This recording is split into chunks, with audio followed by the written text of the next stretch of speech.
Alright guys, so over the years, something called the P-shot has taken the men's health world by storm.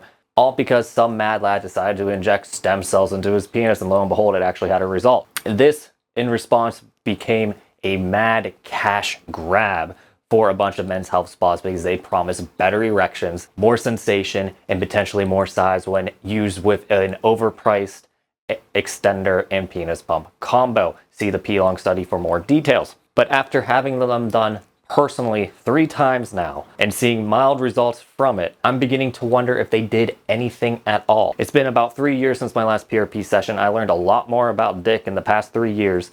So let's go over what I know now and if the P-shot is actually worth it. But before I get into it, some housekeeping.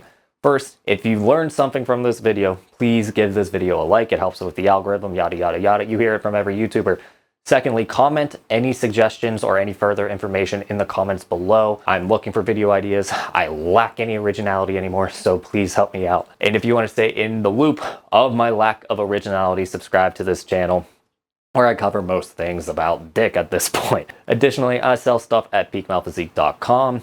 So if you want to support me, my team, and the PE movement in general, you can find hand-picked products by me personally, as well as my ebooks, as well as my partner's course at peakmalphysique.com. So let's start with the basics. What exactly is PRP?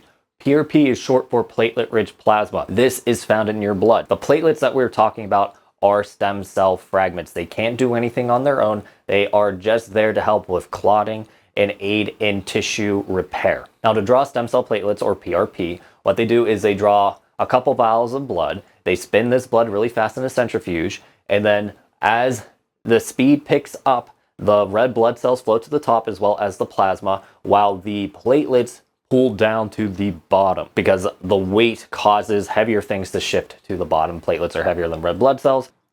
I confidently stated that the PRP sinks to the bottom. It does not. It is lighter than red blood cells and it goes up. I should have known better because I will literally say later in this video that they are cell fragments. Therefore, they are lighter than the red blood cells, but your boy makes mistakes sometimes, so assume that whatever I say next is correct. Point being is like we just separate it from our own blood, making it pretty inert and very unlikely to cause any kind of allergic reactions. Now, stem cells do a myriad of things in the body. One of them is cause tissue-specific growth and healing, but this is different from the stem cells that we just pulled from your blood. These stem cells in our blood really are just there to cause clotting and release growth factors when coming in contact with injury.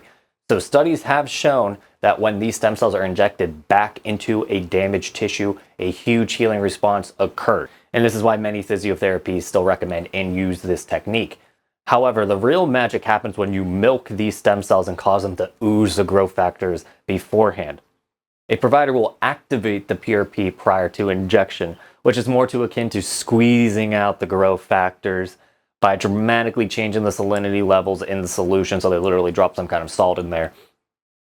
And this causes growth factors to gush out of the platelets. Once the PRP is prepped, it is inserted into the tissue. Injection volume varies anywhere from 2 milligrams to 20 milligrams depending on what tissue we're targeting. For the dingus, it is usually about 8 to 10 milligrams, but it can go higher depending on how crazy the health spa you go to is. Now remember, I'm being all semantic for a reason here. We have 2 different stem cells. We have the actual functioning stem cells in the tissue, and then we have the inert stem cells found in the blood that we just milked for all the growth factor goodness.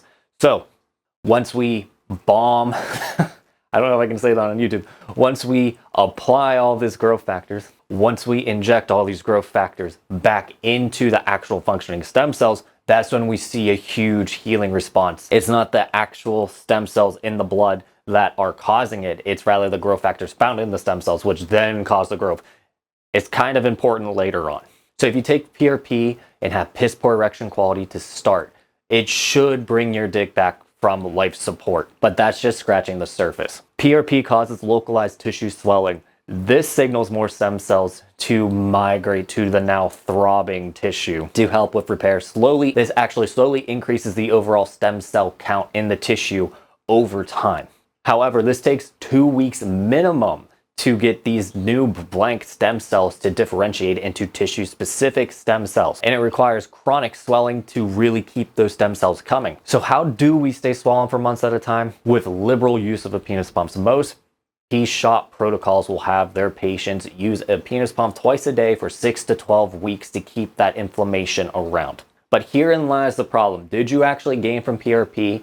Or did you just get a nice swollen chub for 3 months from chronically pumping? Now, you do get a bigger swell response when you use PRP and pump. However, the swelling will eventually subside as the PRP effects dissipate over the course of 3 months. And that's when a lot of these clinics tell you to come back again to get that swelling again. And it's important to note that these new stem cells will remain in the tissue, so that stem cell density will remain unless your tissue becomes chronically unhealthy again and they begin to die off, or I believe that would be the correct term, die off. As someone who has skin in the game, I would be hard-pressed to believe that you would put on sizable amounts of tissues in just a 3-month period, unless they were severely lacking in tissue health in the first place. With low-dose injections, we see an increase of 50% of cellular proliferation. So what that means is that we have 50% more stem cells at low doses of PRP. But this needs a bit more digging. One, this was done in lab cultures, not in the actual human body. So it's probably much more mild of an effect when we look at actual humans in actual living environments. And this is only detected after 3 days of injection. This kind of goes against a lot of what physiotherapy sees with other stem cell migration from other techniques. So it's just very reasonable to assume that those effects are much less pronounced. And as we already mentioned, PRP does cause localized swelling. Does swelling on its own cause migrations of stem cells? Turns out, yes. When we look at tendinopathy, which is just the chronic inflammation of tendons, we see stem cell migration for about 4 to 6 weeks, and then it pitters off. Just a disclaimer, the study that I used to pull this information about inflammation from was talking specifically about markers for stem cell proliferation, not specifically stem cell count, just so you know that it's not like 100% of a sure thing.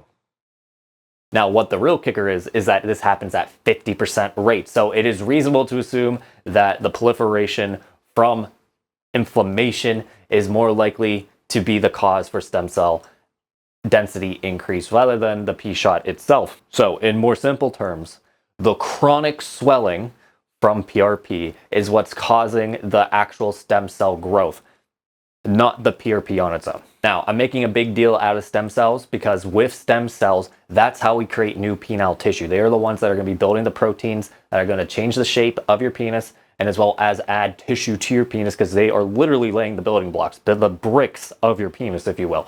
So the more builders we have in our penis, the faster we can get gains from penis enlargement.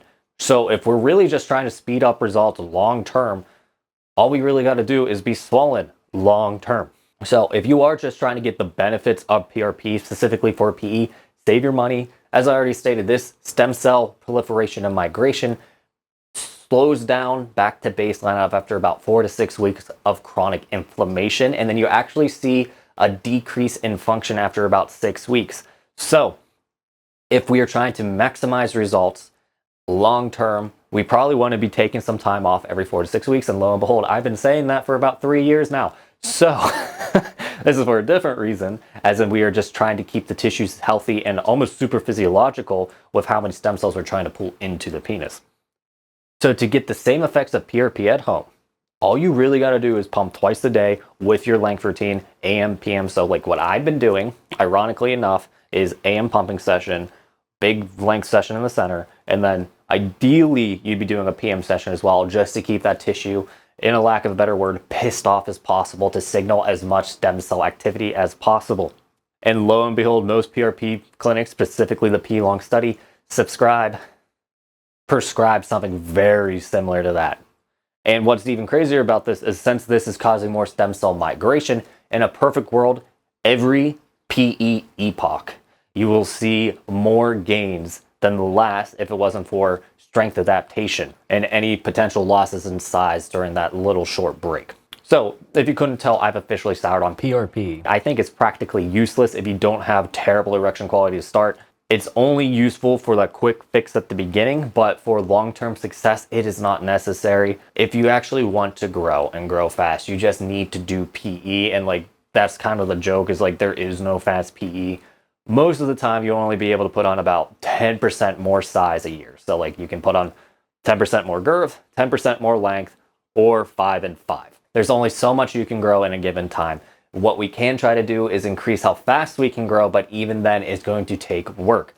So I'm gonna end it here. Let me know what you think in the comments. Again, like if you learned something, subscribe if you want to stay in the loop about all things dick, and if you have a suggestion, let me know in the comments below. I actually got this from a comment like a month and a half ago about what I've been doing and what my PRP had any benefit long-term with vibrations. I'm going to make another second video about that.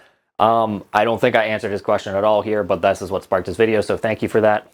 And hopefully this points you all on the right path. I will see you in the next one.